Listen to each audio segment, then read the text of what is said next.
My name is Lorraine Mercer. I'm 40 years old, and I'm a lieutenant colonel in the United States Army. On Mother's Day, at my mom's dining table, with the lilacs I had carried 5 hours still sitting in their paper wrap, my mother looked me in the eye and said, "I wish you'd never been my daughter." I stood up, squared my napkin, and answered, "Then pretend you never had one." I walked out to the SUV and drove. 10 minutes later, my phone buzzed against the cup holder. "Bring my car back or I'm calling the police." I read it twice, smiled for the first time all day, and typed my answer. "Go ahead." 45 minutes later, 3 police cars pulled up outside her house, light bars sweeping across the porch where my family stood. And one patrol sergeant with a plate reader was about to ask my mother a question she had spent 12 years praying nobody would ever ask out loud. Here is what none of them understood yet. Those 3 police cars were only the beginning. What my mom set in motion with one phone call would cost this family far more than a car, and by the end of that summer, not one of our lives looked the same. Welcome back to Calm Drama Stories, where quiet women stop paying for everyone else's peace and finally tell the story. Drop a comment and be sure to subscribe. Let me tell you what I do for a living, because it matters. I'm a logistics officer. 18 years in uniform, 4 deployments, and a job description that fits on one line. I move food, fuel, and ammunition so that other people stay alive and keep running. A brigade eats because somebody like me did the math 3 weeks ago. Nobody writes songs about us. When everything works, we're invisible. And when anything fails, we're famous by dinner time. I was good at it. I made lieutenant colonel at 38, which is about as fast as the Army allows, and the soldiers who worked for me knew 2 things.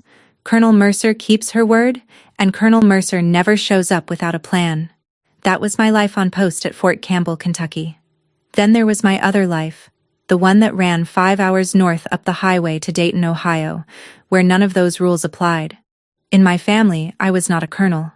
I was not even really a daughter. I was a line item. The reliable one. The one you called when the furnace quit, or the court date came, or the card got declined at the pharmacy. It took me the better part of 2 decades to see the pattern, and I want to be honest with you about why it took so long. I liked being needed. In the Army, being the one everybody depends on is the whole point of you. I carried that home like a virus and called it love. Every supply line has a breaking point. It just needs enough weight for long enough. Mine had a date on it, though I didn't know it yet. The 2nd Sunday of May, a table set for 6, and a pot roast going cold between my mother and me. It started the way these things usually start, with a funeral. My dad died in 2009 when I was a 23-year-old first lieutenant stationed half a country away. He was a good man who fixed other people's cars and never charged enough, and he left behind a grieving wife, a mortgage 2 months behind, and a stack of medical bills that had been hiding in a kitchen drawer. My brother Wade was 27 then, living 40 minutes from Mom, and when the bills came due he said the thing he would keep saying for the next 17 years. "I'm between jobs right now, but as soon as things settle." Things never settled, so I did what a logistics officer does when a position is about to fall. I set up a supply line, an allotment out of every paycheck, straight from the Army to my mother's bank account, before I ever saw the money myself. I ate ramen in the officers' quarters and told myself it was temporary. Here is the detail I want you to sit with, because I sat with it for years. In all that time, my mother never once asked me what I was living on. She never asked what I had given up, whether there was a man, a house, a life on my end of the wire. The phone calls all ran one direction. "How much can you send this month, Lorraine?" "The furnace." "Lorraine?" "Your brother's in a spot, Lorraine."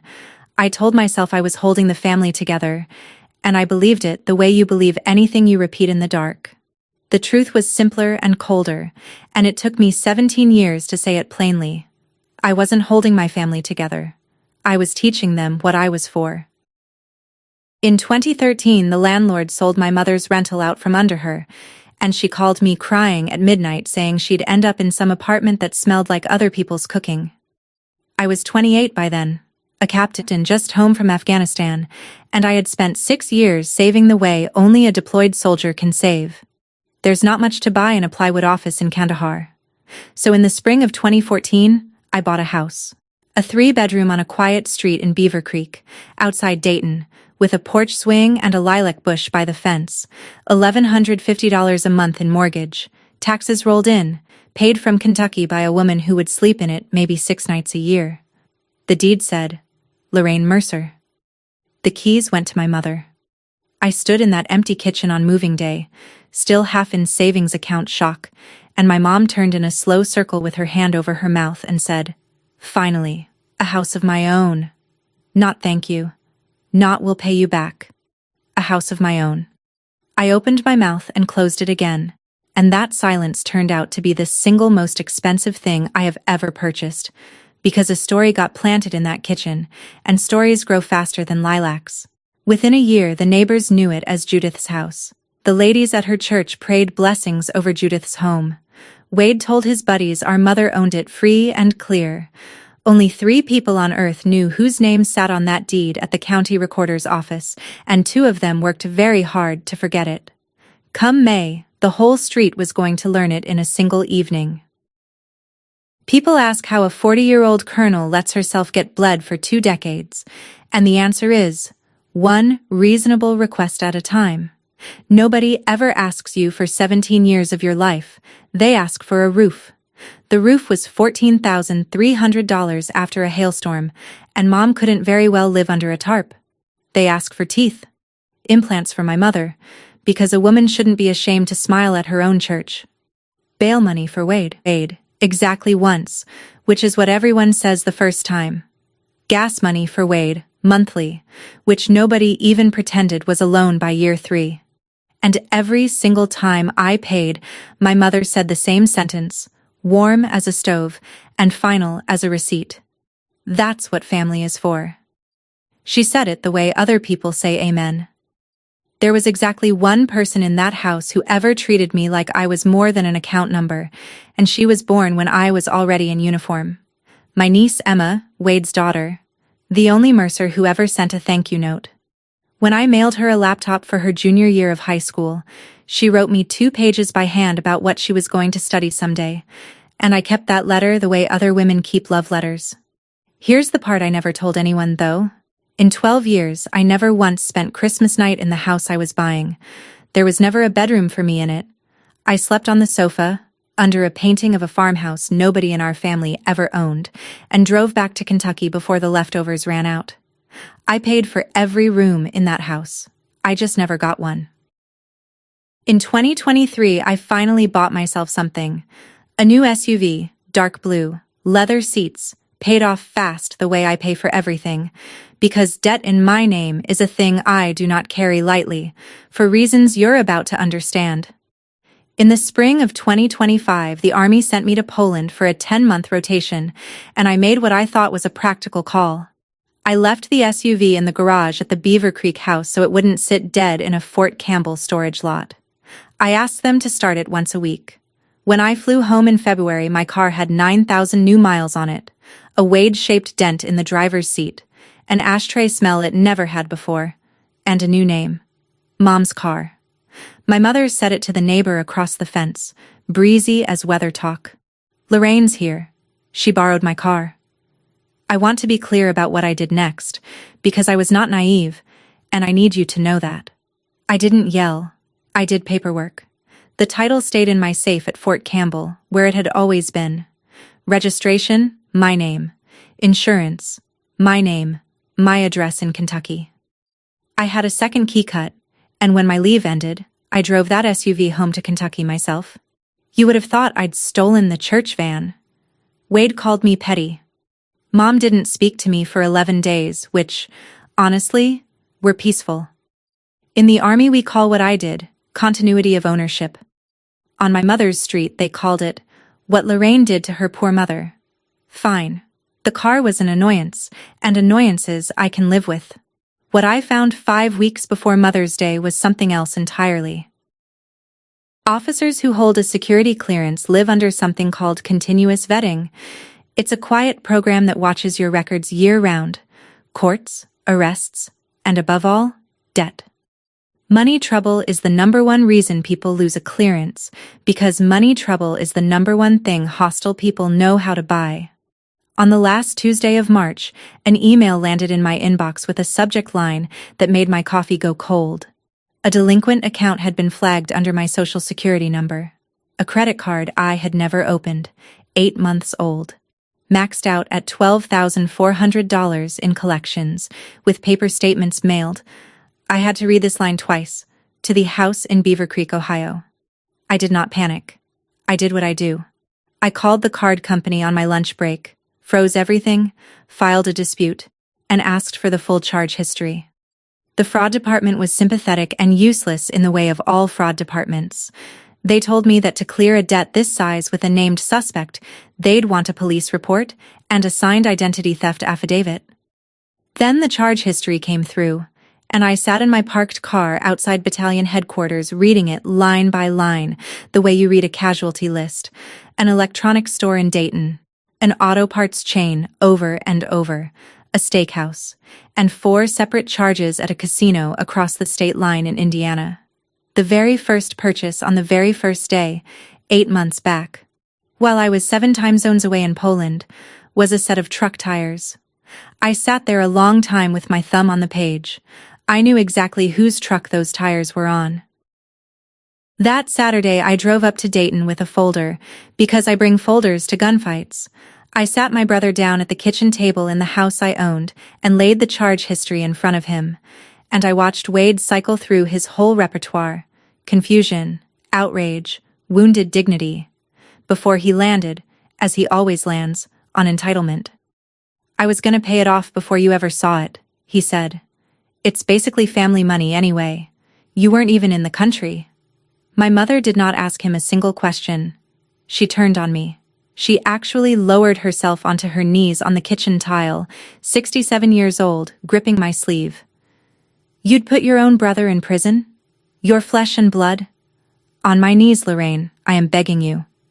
Here is what I did, and you can judge me for either half of it. I did not call the police that day. I also did not just take another promise. I wrote out an agreement in plain English. Wade admitted the card. Wade owed $12,400. Wade had 30 days to make the first payment and set a schedule.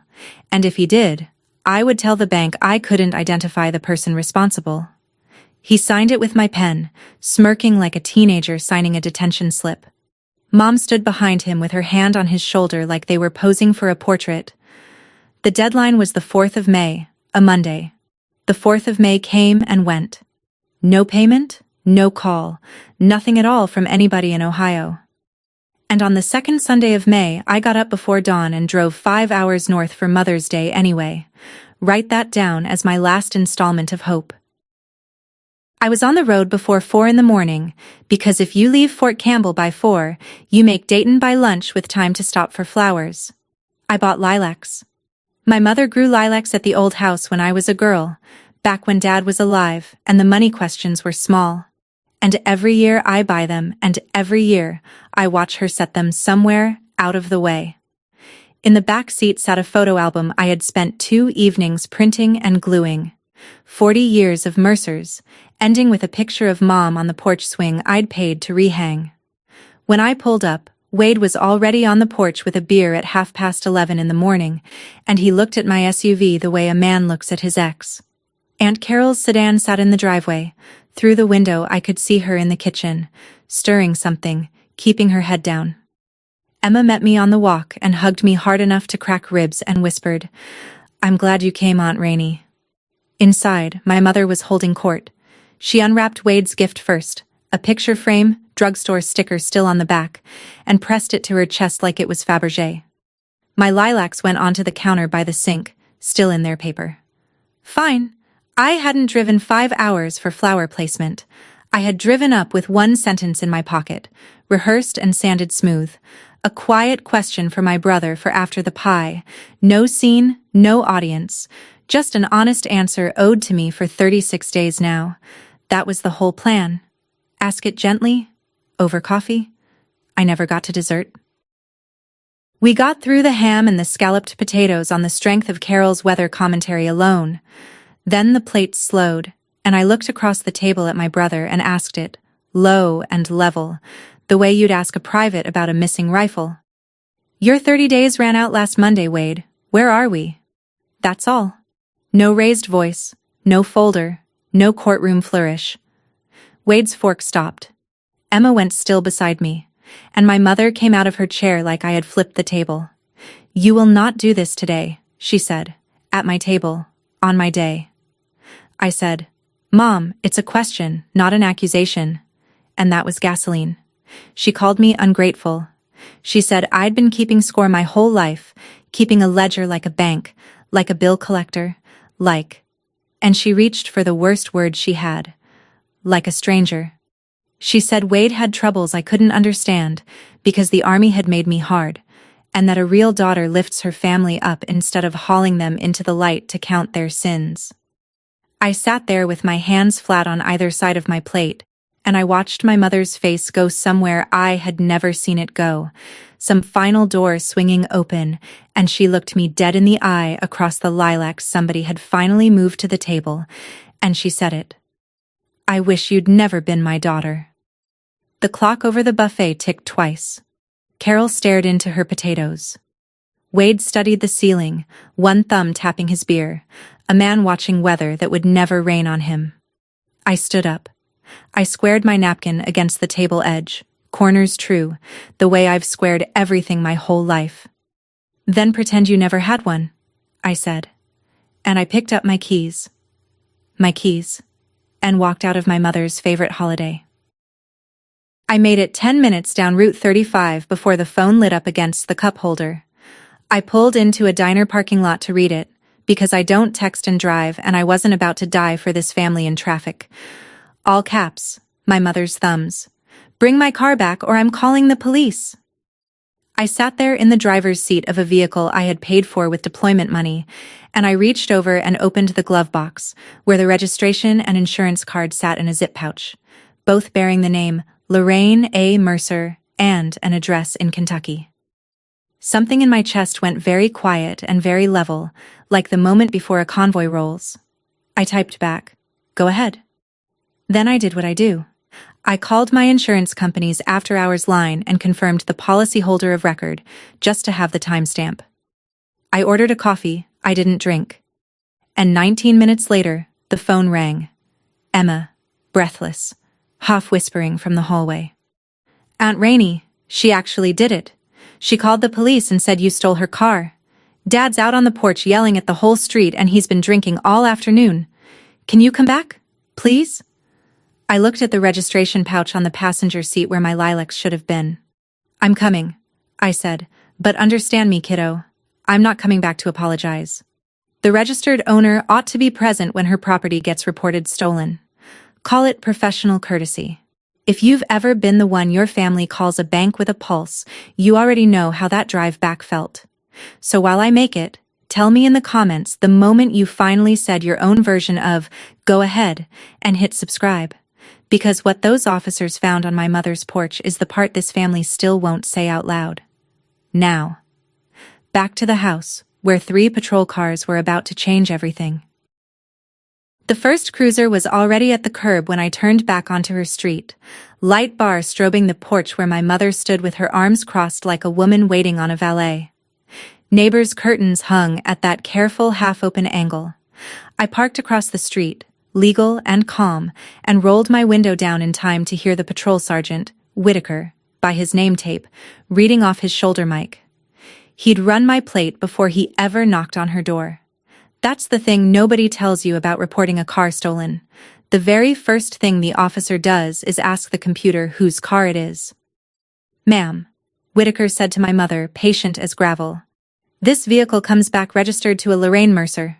Is that you?" "That's my daughter," Mom said. "It's the family car.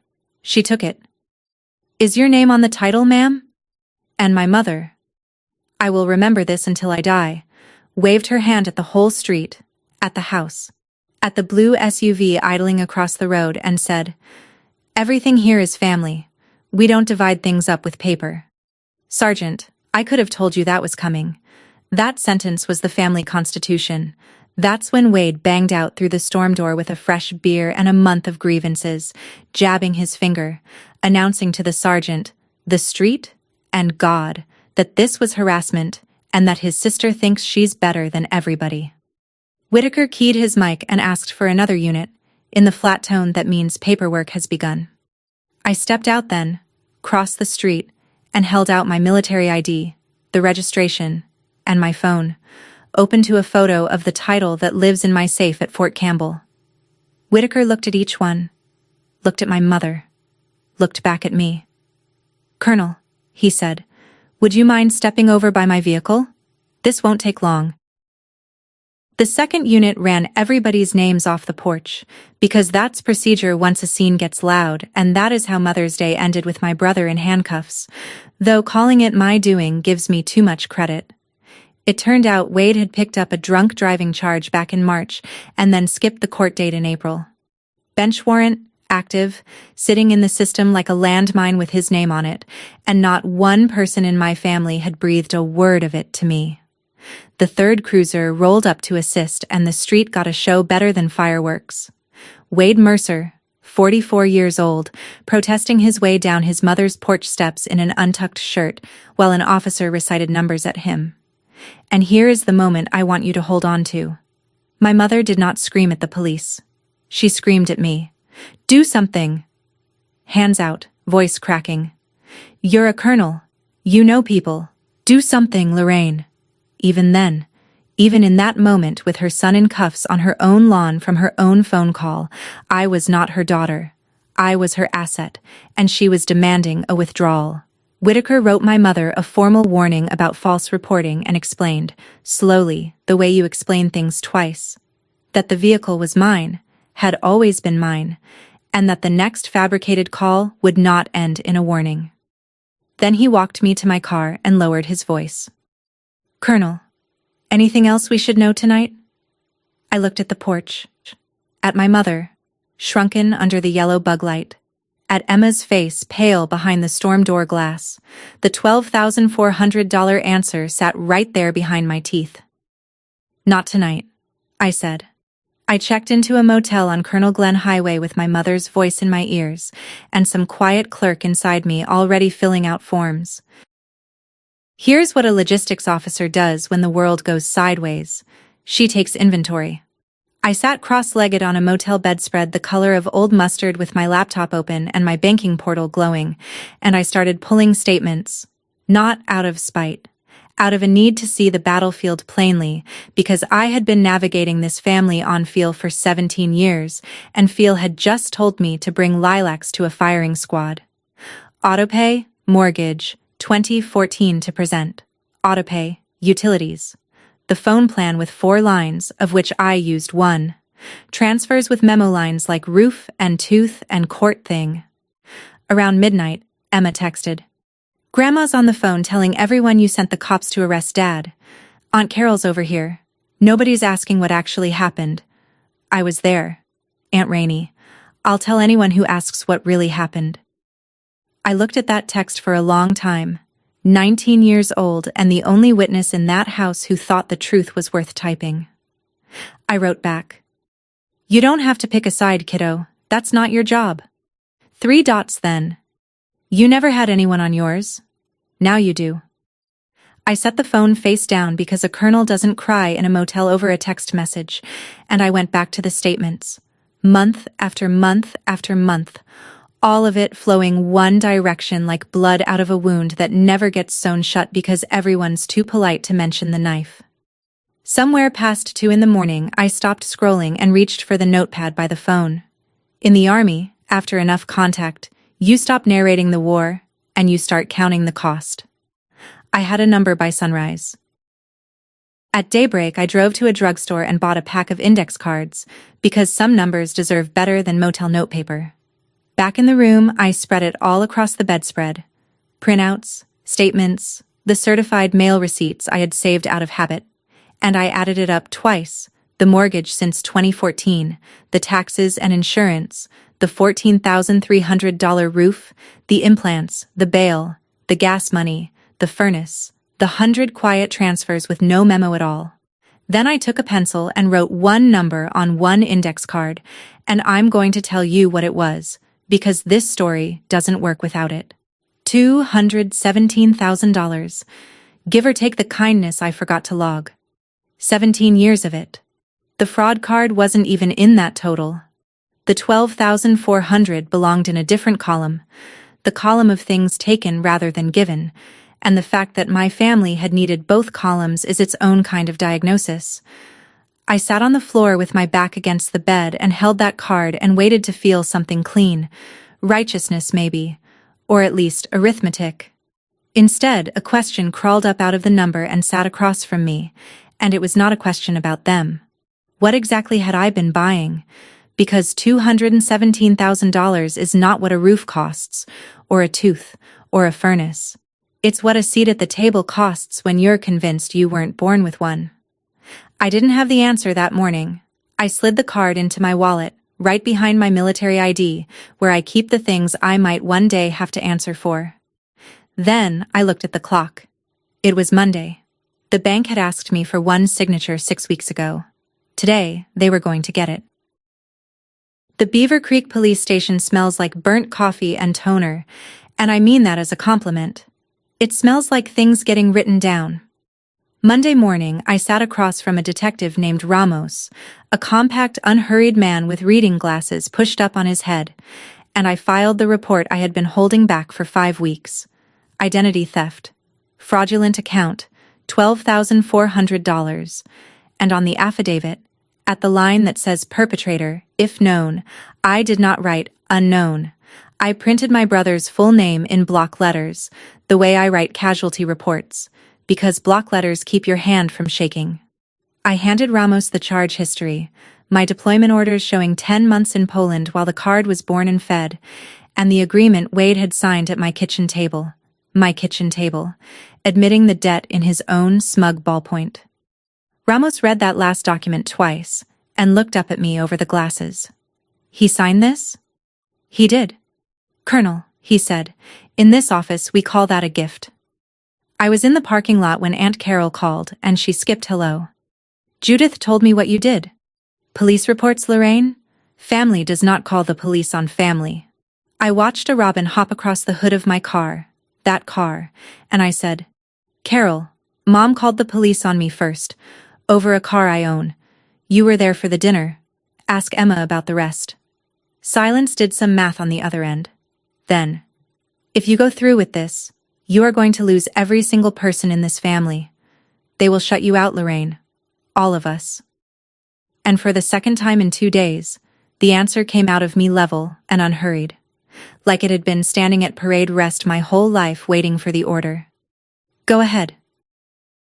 That afternoon, from a corner table in the motel lobby, I decommissioned a supply line 17 years old, and I did it the way we do everything in my trade, item by item, with a checklist. The utilities in my name at the Beaver Creek house switched to notice. Occupants to establish their own accounts within 30 days. The 4-line phone plan I'd carried since 2016. I kept 1 line. Mine. The credit card that had my name on the account and my mother's name on a card she used for what she called little things, which most recently included patio furniture. Closed, paid, done. Wade's monthly gas money, a transfer so old it practically had a pension, canceled with 2 taps, and I want to tell you those 2 taps felt momentous, but the truth is they felt like clipping a fingernail. 17 years, gone in an afternoon, and the phone didn't even get warm. The one thing I did not touch was the mortgage. People expect that to be the first thing you'd cut, and it would have been the dumbest. My house, my deed, my credit rating. You don't burn your own bridge to spite the people standing on it. I kept paying for the house exactly as before. What ended was everything that made living in it free. By Wednesday, Emma reported, the house had noticed. Wade was out of jail on bond and telling anyone with ears that his sister had gone nuclear over a misunderstanding. My mother had begun a phone campaign through the extended family and the church directory, and in her version, I was a cold, decorated stranger punishing a widow for loving her son. I didn't answer any of it. I had one more envelope to send, and it was going certified. Tuesday morning, I signed 2 copies of a 30-day notice to vacate, one addressed to my mother and one to my brother, occupants of a single-family home on Cardinal Court, Beaver Creek, Ohio. Owner of record, Lorraine A. Mercer. My lawyer, Gail Foster, a Dayton real estate attorney with a handshake like a door closing, walked me through it without blinking. They're occupants at will. No lease, no rent history. 30 days written notice is the clean way. If they refuse to leave, we file for eviction and it goes in front of a judge, and that takes weeks more. Ohio doesn't put anybody on the curb overnight, and neither will you. Good, I said. I've waited 17 years. I can do the next 60 by the book. She looked at me a moment. Most people in your chair want it done angry. Angry is expensive, I said. I've already paid retail. The green certified mail cards came back with 2 signatures I'd known my whole life, and then the phone truly began. Cousins I hadn't heard from since my father's funeral, a deacon from Mom's church, gentle and fishing. An unknown number that turned out to be Wade's old drinking buddy, offering to mediate. His word. Over wings. In my mother's telling, which traveled the family the way fire travels a dry field, I had abandoned a helpless widow, weaponized the police, and stolen her home out from under her. Notice the architecture of that sentence. Her home. 12 years of my direct deposits, and the story had eaten the deed whole. I did not correct a single person, and I want you to understand why. You cannot win a story war against the woman who taught you to talk. I had documents. She had the narrative. And only one of those 2 things holds up in a courtroom, which is the only room I planned to visit. If you have ever watched a family choose the comfortable lie over the paper truth, leave a comment and tell me how long it took them to see it. And if you're new here, subscribe, because the next thing that happened, I promise you none of us saw coming. That Sunday, Carol summoned the whole family to her dining room, including me. Before that summit, though, midweek, Detective Ramos called, and his voice had the flat carefulness of a man delivering someone else's nonsense. Your brother came in with his public defender. His statement is that you authorized the card. That the family, quote, shares money all the time, and this is a bookkeeping dispute you're weaponizing because of a fight at a holiday dinner.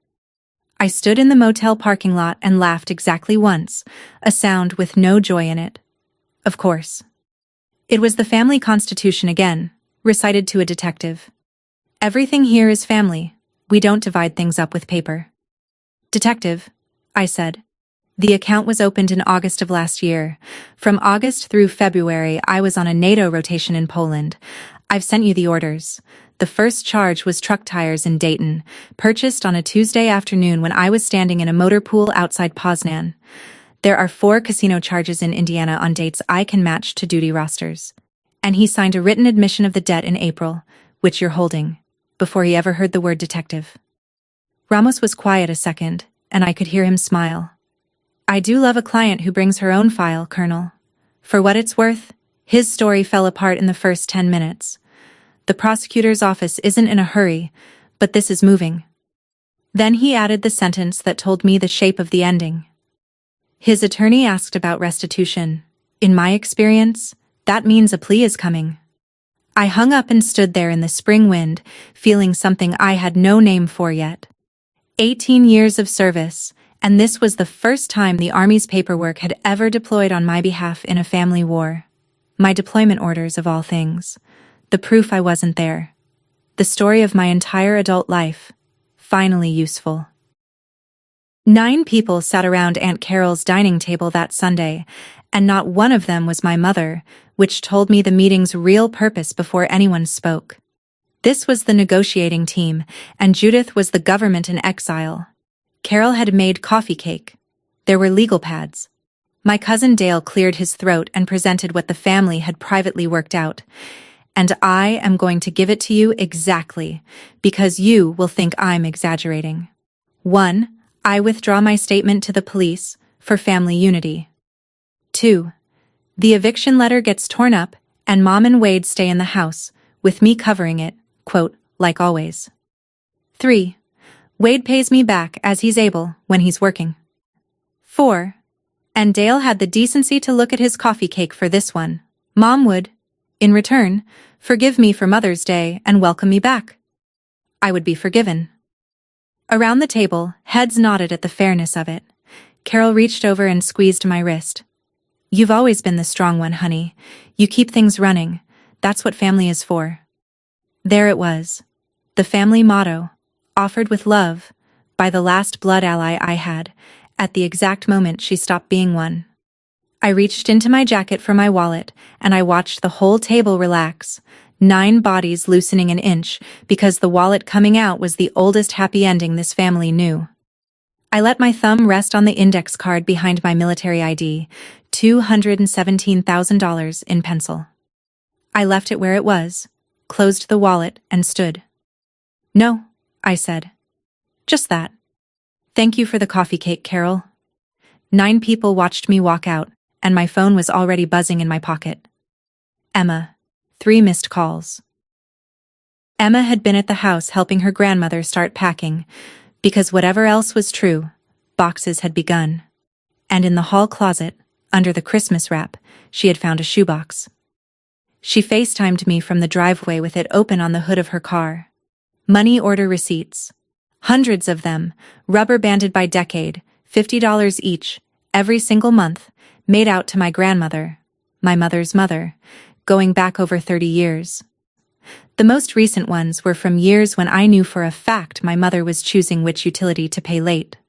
On the back porch that evening, Aunt Carol, subdued since the summit, filled in what I'd never known. My grandmother had collected my mother's paycheck, whole and uncashed, until Mom was 30 years old, married, gone. Called it board money, called it what a daughter owes. $50 a month till the day your grandma died, Carol said. Judith never once missed. Honey, your mom learned love the only way it was ever taught to her. I drove back to the motel that night with my chest full of wet sand. I sat on the bed and typed a long message to my mother. I can fix this. I'll call Ramos in the morning, tear up the notice, all of it. We can just be. And my thumb hovered. And I want to be honest with you. It hovered a long time. That woman on her knees in the kitchen had once been a girl handing over an envelope with her whole month inside it. Then the phone buzzed in my hand. Emma. Heads up. Grandma just told the church ladies you'll fold by the 4th of July. She said, quote, Lorraine always caves. She's telling everybody. She's not even worried. I read it twice. Then I deleted my message, 1 letter at a time, and turned off the lamp. Pity is real. So is the pattern. My mother was a link in a chain, and I was done being the next one. The counterattack arrived on a Thursday in a very serious envelope. Heavy paper, embossed header, the words Law Office in a font chosen to raise blood pressure. It informed me that my mother had claims of constructive ownership of the Beaver Creek property, plus elder displacement, plus reimbursement for improvements to the home in the amount of $40,000, and it invited me to withdraw my notice to avoid, quote, protracted litigation. I drove it to Gail Foster, who read it in 90 seconds flat, set it down, and squared it with one finger. This isn't law, she said. This is hope, with letterhead. The office, she'd already checked, belonged to a paralegal, my cousin Dale's husband, as it turned out, moonlighting in fonts above his pay grade. There was no lease. There was no contract. There was a deed with one name on it, 12 years of property tax receipts paid from Kentucky, and a county's worth of records that all pointed the same direction. But, Gail said and held up a finger, if your mother digs in past the 30 days, we still do this the long way. Eviction filing, hearing date, a judge, maybe 8 more weeks. The paper is on your side, the calendar isn't. I told her what I'd told her the first day. By the book. Every page of it. That weekend, back in the motel for the umpteenth time, I took the index card out of my wallet and taped it to the bathroom mirror, and I'll tell you why. The letter had spooked something soft in me. The girl who pays to make problems quiet. The card was the antidote. $217,000 of quiet, and the problems had only ever gotten louder. Monday, Gail called before I'd finished my first coffee. Well, she said. The county posted the criminal docket online, and somebody in your family finally read it. Here's the thing about the truth in the age of county websites. You don't have to say a word. State versus Wade Mercer appeared on the public docket. Identity theft, plus the reopened drunk driving case. And within a day, some cousin with insomnia had also discovered the county auditor's property search, where the Beaver Creek house sat under my name. Purchase date 2014. Tax bills mailed to Kentucky. 12 years. Every one of them paid. Screenshots move faster than sermons. The family group chat, which had gone quiet toward me since the summit, reportedly detonated. I say reportedly because I was never in it. You learn a lot about your standing in a family by which threads you were never added to. Emma forwarded me the highlights, thumbs flying. Half the family flipped overnight. Why didn't anyone tell us Lorraine owned it? And the other half hardened like concrete. Because for some people, paper that contradicts the story just proves the paper is rude. 2 cousins called to hear my side. I let both calls go to voicemail and answered each with one text. The county recorder tells it fine, I'd only add feelings. My mother's response to the document age was magnificent in its way. She told the church ladies the deed was a tax arrangement, 67 years old and improvising fiscal policy on the church steps. Meanwhile, the house began quietly to obey the calendar. Emma reported real boxes now, labeled in her grandmother's upright Sunday school cursive. Wade, out on bond, and suddenly aware that judges read dockets too, borrowed a truck and a trailer from one of the wing mediation buddies. 11 days left on the notice.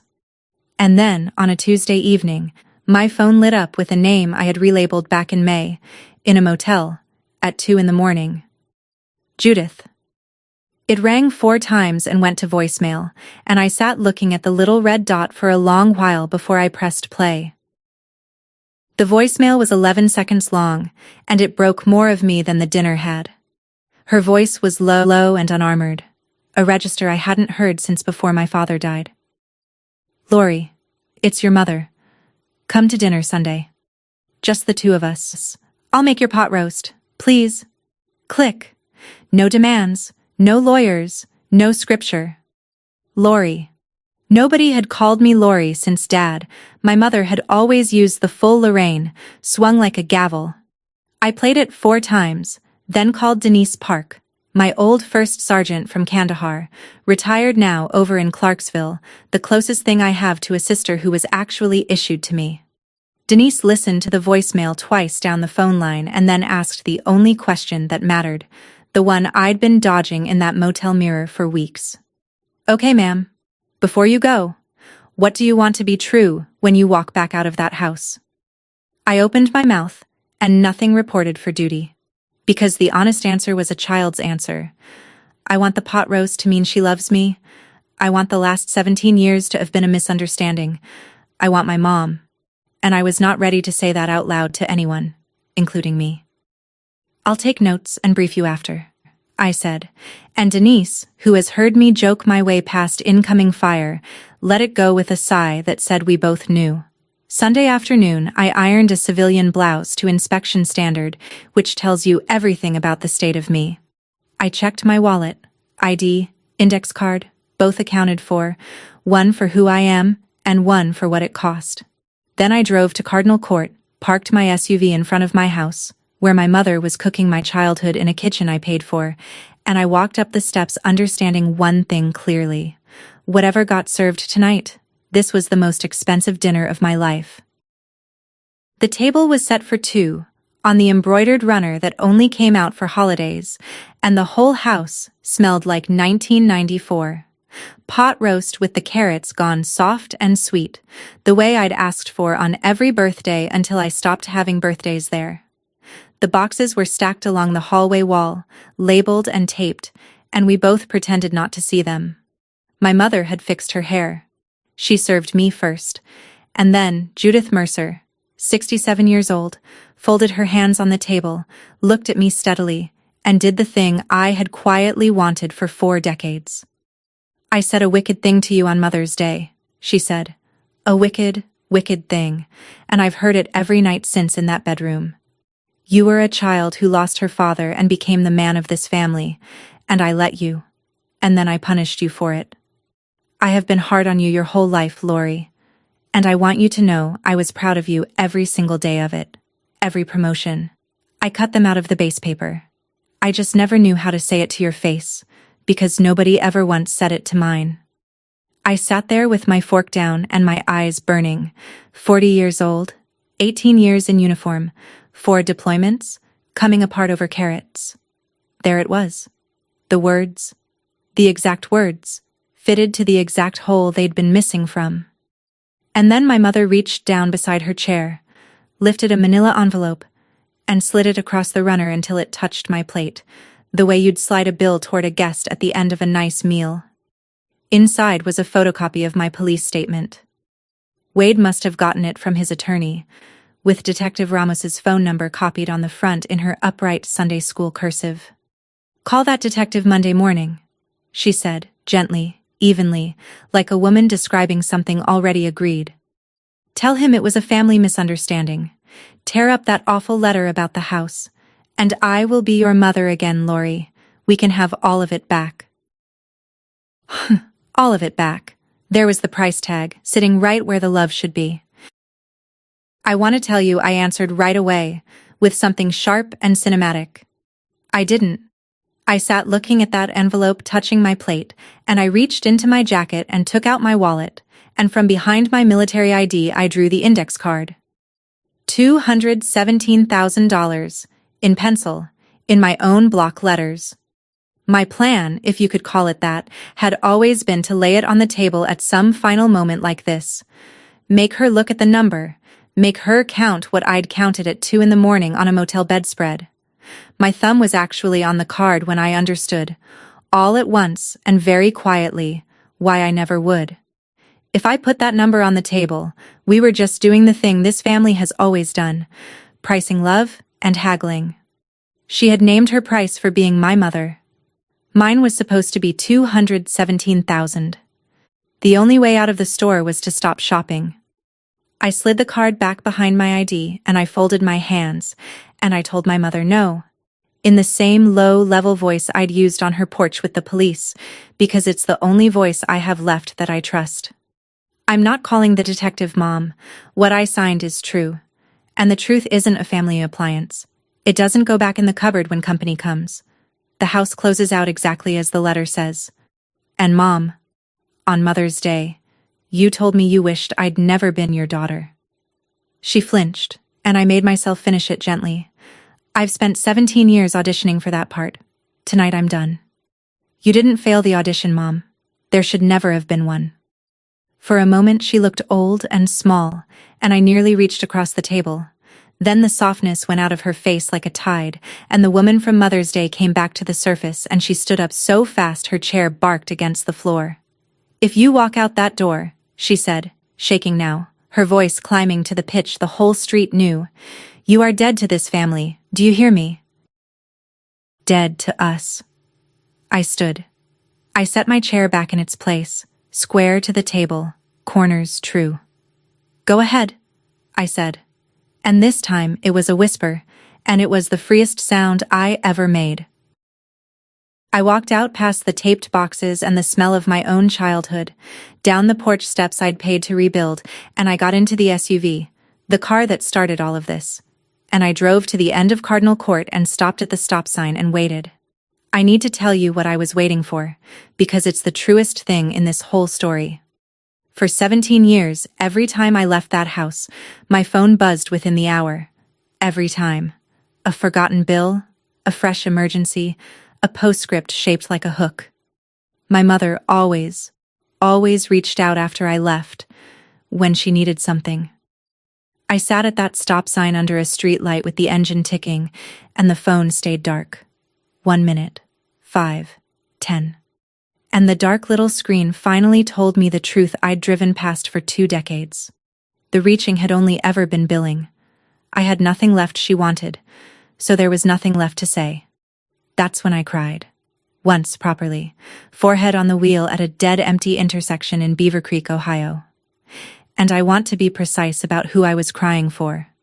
Not for the woman in that kitchen. for the mother I had invented.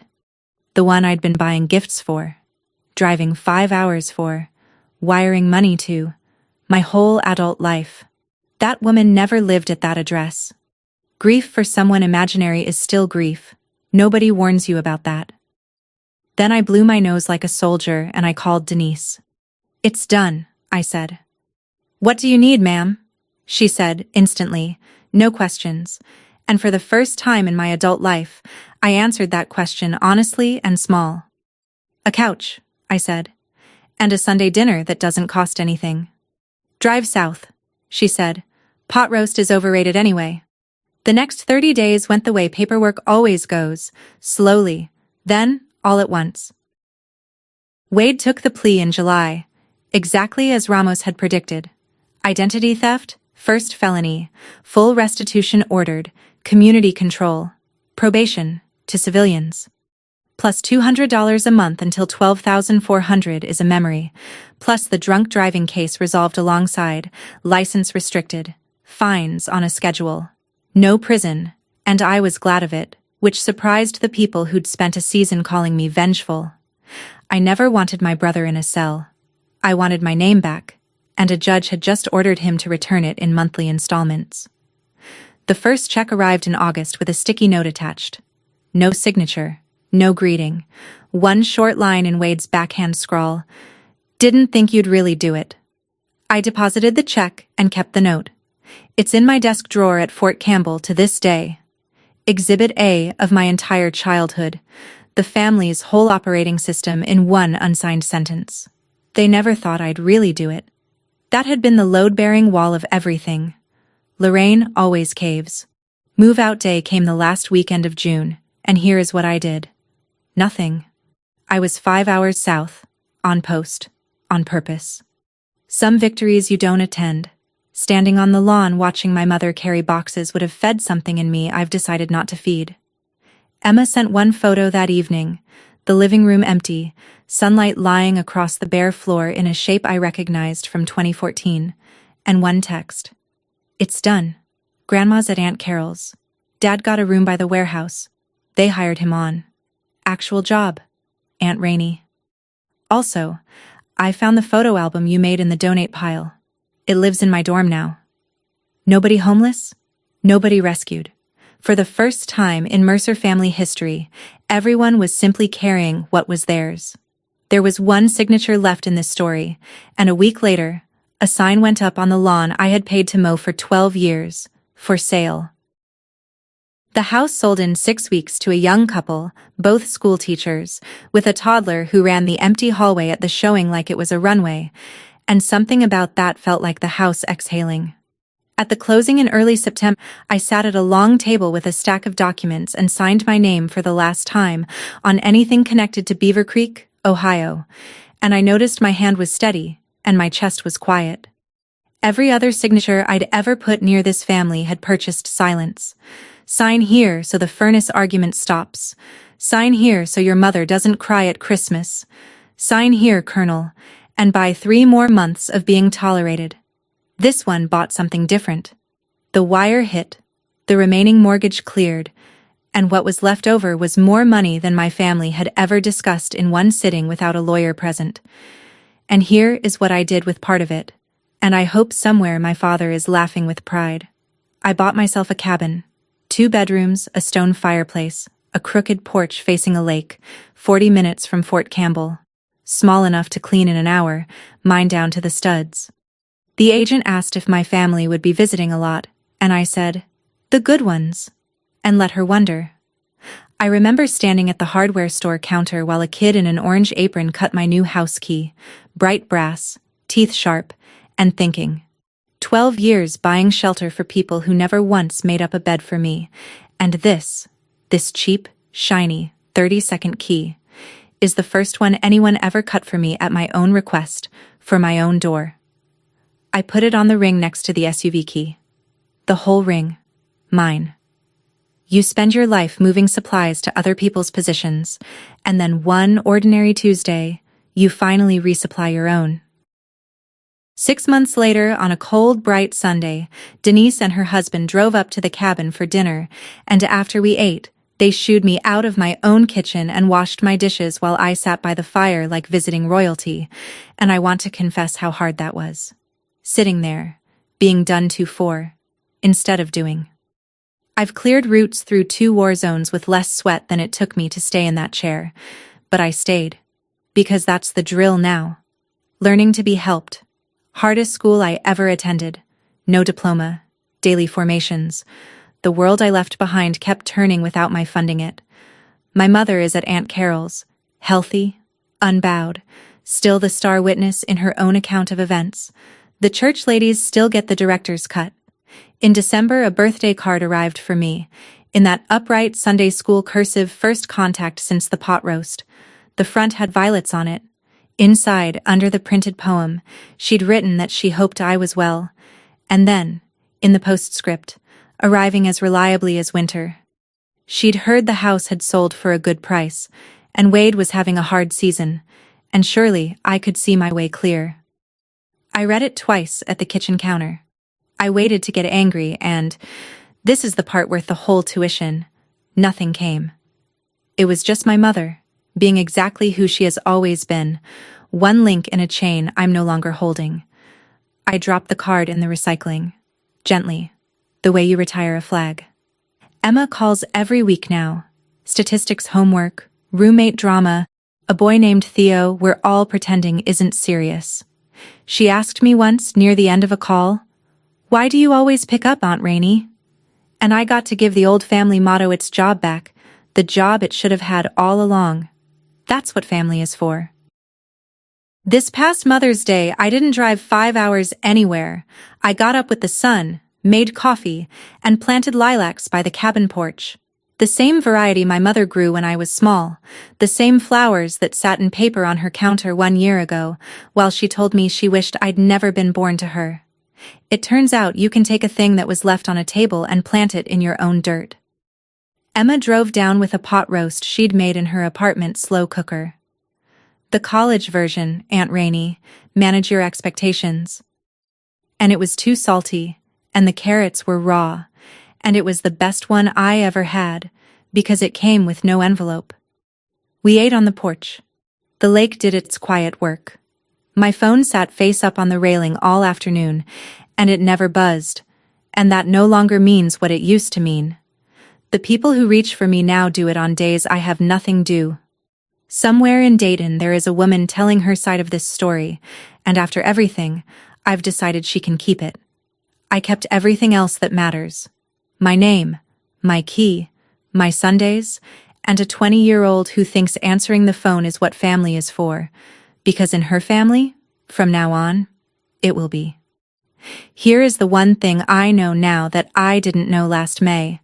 Love you have to keep paying for isn't love, it's a toll. And the bravest thing a giving heart can do is close the road and see who still walks toward you. That's my story. One Mother's Day, one text that said, "Go ahead." 3 police cars, and a brass key I finally cut for my own door. If you've been somebody's supply line so long they've forgotten your name, take this as your sign. Closing the road isn't cruelty, it's honesty. Share this with someone who needs it today. Tell me your story in the comments and subscribe. I'll see you in the next one.